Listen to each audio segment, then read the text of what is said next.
नमस्कार दोस्तों, मैं वैष्णवी आप सभी का स्वागत करती हूँ।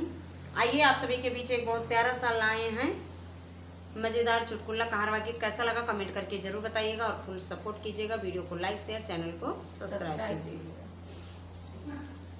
कि छोड़ा फौजे कई नौकरिया पियवा घरवाया वना, छोड़ा फौजे कई नौकरिया पियवा घरवाया वना, छोड़ा फौजे कई नौकरिया पियवा घरवाया वना।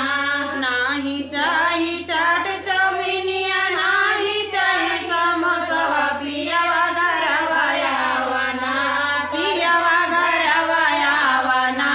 कर भैरुवटी माँ गुजारा पियवा घरवाया वना, कर भैरुवटी माँ गुजारा पियवा घरवाया वना।